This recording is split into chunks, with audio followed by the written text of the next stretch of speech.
एक गांव में माधव अपनी माँ के साथ रहता था। माधव गांव में दूध बेचने का काम करता था। माधव के पास दो गाय थीं, जिनका दूध निकालकर वह गांव में बेचता था। एक दिन माधव एक घर में दूध देने गया तो उसने देखा वहां भगवान शिव की पूजा की जा रही थी। माधव ने अपनी माँ को मंदिर जाते तो कई बार देखा था, लेकिन घर में पूजा करते हुए कभी नहीं देखा। माधव बोला, मालिक, यह आप घर पर पूजा क्यों कर रहे हैं? मालिक बोला, माधव, तुम्हारे घर में पूजा नहीं होती क्या? आज सावन का सोमवार है, इसलिए भगवान शिव की पूजा की जा रही है। इसके बाद हम सब मंदिर जाएंगे और पूरा दिन उपवास रखेंगे। माधव बोला, माफ करना मालिक, लेकिन मैंने कभी पूजा होते नहीं देखी। मालिक बोला, माधव, तुम्हें भी भगवान भोलेनाथ की पूजा करनी चाहिए। उन्हें जल और दूध चढ़ाना चाहिए। इससे भगवान भोलेनाथ प्रसन्न होते हैं और उनकी कृपा हमेशा हम पर बनी रहती है। माधव बोला, मालिक, मैं आज ही अपनी माँ से इस बारे में बात करता हूँ। माधव वहां से सीधा अपने घर आ जाता है। माधव अपनी माँ से कहता है, माँ, तुम घर में पूजा क्यों नहीं करती? तो माँ कहती है, बेटा, मैं मंदिर में पूजा करने जाती हूँ। घर में पूजा इसलिए नहीं करती क्योंकि एक बार घर में पूजा करते समय एक सांप निकल आया था और उसने तुम्हारे पिता को काट लिया, जिसका कारण उनकी मृत्यु हो गई। माधव बोला, लेकिन माँ, इस तरह तो हम कभी भगवान भोलेनाथ की कृपा नहीं प्राप्त कर पाएंगे। इसका कुछ तो उपाय करना पड़ेगा। माँ बोली, बेटा, मैं तेरी जान खतरे में नहीं डाल सकती। अगले दिन माधव गांव के बाहर एक साधु बाबा के पास जाकर उन्हें सारी बात बताता है। साधु बाबा कहते हैं, बेटा, भगवान भोलेनाथ तुम्हारे परिवार से रुष्ट हो गए हैं। अब इसका एक ही उपाय है कि तुम्हारा विवाह पक्का किया जाए और विवाह के बाद तुम्हारी पत्नी तुम्हारे घर में शिव जी की पूजा करे। यदि वह सच्चे मन से पूजा करेगी तभी तुम श्राप मुक्त हो सकते हो, लेकिन इसमें तुम्हारी जान को खतरा है। माधव बोला, कैसा खतरा है बाबा? साधु ने कहा, बेटा, यदि तुम्हारी पत्नी द्वारा पूजा करने पर शिवजी प्रसन्न नहीं हुए तो हो सकता है वह सांप तुम्हें डस ले, लेकिन तुम यह बात विवाह से पहले लड़की को बता देना।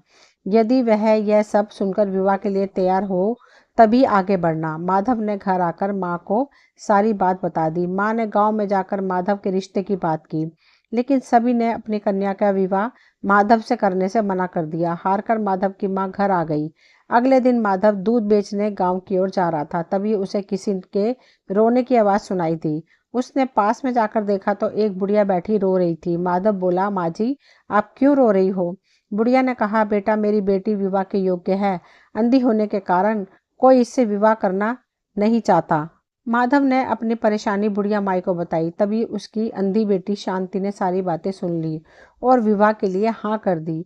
माधव और शांति का विवाह हो जाता है। विवाह के अगले दिन दोनों पूजा करने बैठ जाते हैं। शांति पूजा करती है। पूजा करते समय शांति भगवान भोलेनाथ के शिवलिंग पर दूध चढ़ाती है। शांति कहती है, बाबा, यदि आप रुष्ट हैं तो मेरे प्राण ले लीजिए। प्रार्थना करके शांति जैसे ही आँख खोलती है उसे सब कुछ दिखाई देने लगता है। यह देखकर माधव बहुत प्रसन्न होता है। उस दिन से दोनों भगवान शिव की पूजा करने लगे। इसी क्रम में आज मैं आपको मंगला गौरी की व्रत कथा सुनाती हूँ। मंगला गौरी व्रत की महिमा बहुत ही निराली है। सौभाग्यवती स्त्रियों के लिए यह व्रत अत्यंत आवश्यक है। इस दिन माँ पार्वती हर मनोकामना पूर्ण करती हैं। घर में सुख शांति के साथ साथ पति और पत्नी और बच्चों की लंबी उम्र की कामना करने के लिए ये व्रत किया जाता है। तो चलिए कथा शुरू करती हूँ। एक गांव में एक बुढ़िया माई रहती थी। बुढ़िया माई का एक बेटा था जिसका नाम भोला था। उसकी एक सुंदर पत्नी थी, रूपा। भोला अपनी माँ का बहुत ख्याल रखता था।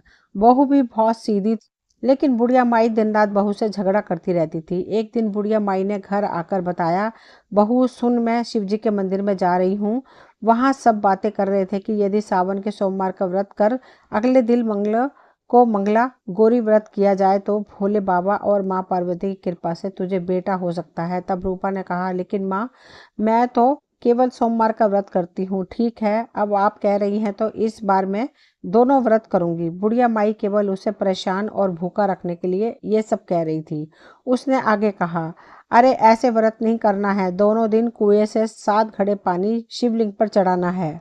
रूपा यह सुनकर परेशान हो गई। उसने कहा, माँ जी, मैंने तो यह सब करते किसी को नहीं देखा। यह सुनकर बुढ़िया माई को क्रोध आ गया। उसने कहा, क्या मैं झूठ बोल रही हूँ?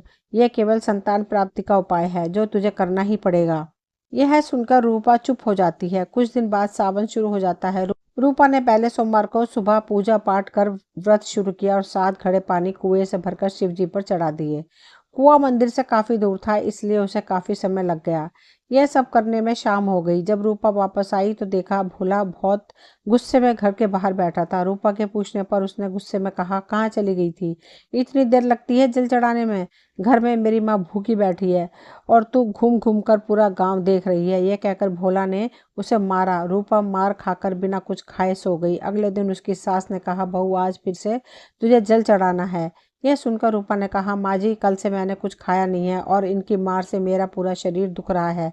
आज मैं कलश कैसे उठा पाऊंगी? यह सुनकर बुढ़िया ने कहा, कुछ भी कर लेकिन यह तो तुझे करना ही पड़ेगा। रूपा पूजा करने चल दी। मंदिर में पूजा करने के बाद वह कुएं पर आई। बड़ी मुश्किल से उसने पहला कलश भरा और चल दी, लेकिन कुछ दूर चलने पर वह गिर पड़ी और उसका मटका भी टूट गया। रूपा एक पेड़ के नीचे बैठकर रोने लगी। तभी वहां एक साध्वी आई। उसने कहा, बेटी क्यों रो रही है? रूपा ने रोते हुए सारी बात बता दी। उसकी बात सुनकर साध्वी ने कहा, बेटी तू एक काम कर, एक लोटा जल का ले और उसमें से 7 बार थोड़ा थोड़ा शिवलिंग पर चढ़ा दे और घर जाकर अपनी सास से कहना मैंने जल चढ़ा दिया। रूपा ने कहा, लेकिन यह तो झूठ होगा और मेरा मटका भी टूट गया है। तब साध्वी ने कहा, यह ले लोटा, इसमें जल भरकर चढ़ा दे और इसे घर ले जाना, लेकिन इसे छिपा कर रख देना। रूपा ने ऐसा ही किया। दोपहर को वह घर पहुंच गई। बुढ़िया माई के पूछने पर उसने वही बात बता दी जो साध्वी ने कहा था। शाम को माँ मंगला की पूजा कर उपवास पूरा किया। इसी तरह 2 मंगला गौरी व्रत पूरे हो गए। लेकिन जब तीसरे व्रत की बारी आई तो बुढ़िया माई चुपचाप रूपा के पीछे गई। उसने सब देख लिया। बुढ़िया माई ने घर आकर अपने बेटे को सब बता दिया। भोला ने फिर रूपा को मारने के लिए जैसे ही हाथ उठाया, माँ पार्वती प्रकट हो गई। उन्होंने कहा, रुक जा भोला। यह सुनकर भोला रुक गया। बुढ़िया माई माँ पार्वती के पैरों में गिर गई। भोला भी माफी मांगने लगा। माँ पार्वती ने कहा, माफी मांगनी है तो इससे मांग जो तेरे और तेरी माँ के जुल्म सह के भी अपनी पत्नी धर्म निभा रही है। भोला ने रूपा से माफी मांगी। बुढ़िया माई ने कहा, बेटी मुझे माफ कर दे, तुझे परेशान करने के चक्कर में मैंने ये सब किया था। रूपा ने माता पार्वती से कहा, माँ इस संसार में मेरा मन भर गया है, आप मुझे अपने साथ ले चलिए।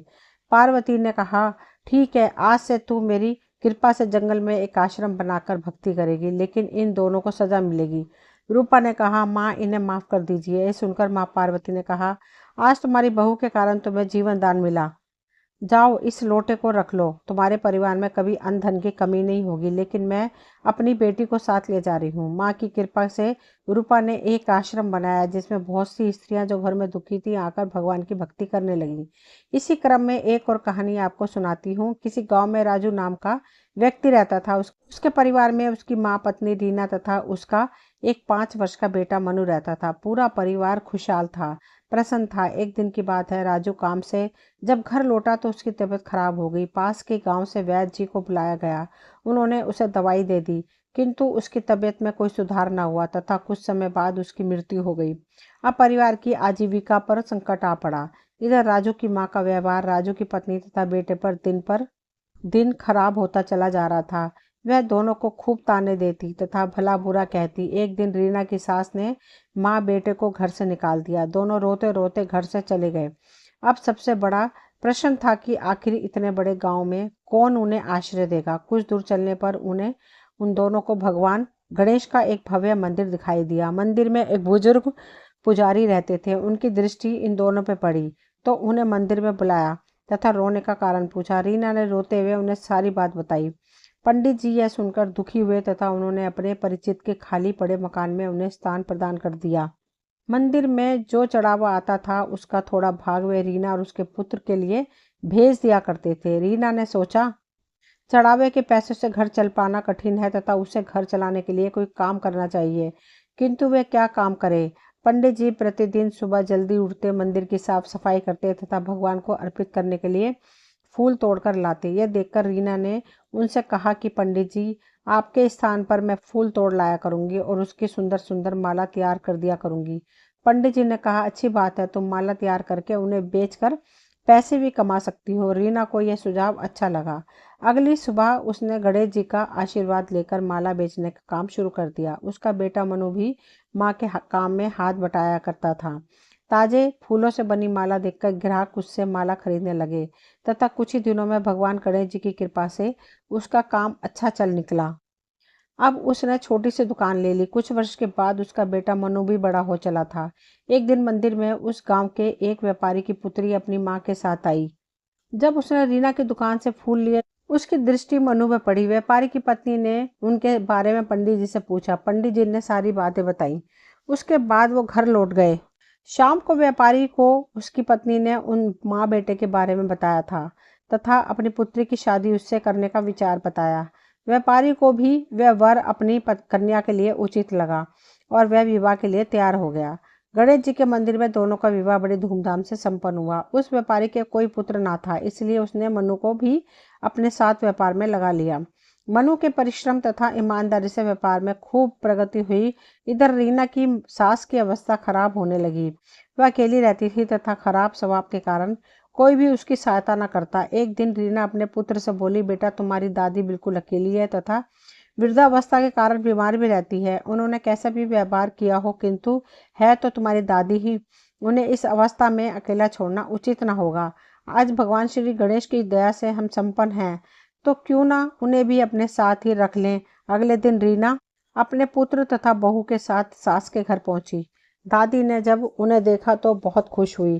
साथ ही उसे अपनी करनी पे पछतावा भी हुआ, जिस कारण उसकी आंखों में आंसू आ गए। उसने अपनी बहू रीना से अपने व्यवहार के लिए क्षमा मांगी। रीना ने अपनी सास को क्षमा कर दिया और अपने साथ घर ले आई तथा सभी साथ में सुखपूर्वक रहने लगे। दोस्तों, ये कहानी यहीं तक थी। मुझे उम्मीद है आप सभी को पसंद आई होगी। अगर कहानी पसंद आई हो तो प्लीज़ चैनल को सब्सक्राइब करें, वीडियो को लाइक शेयर करें। मिलती हूँ अगली कोई नई कहानी लेकर। कहानी सुनने के लिए आप सभी का तहे दिल से शुक्रिया।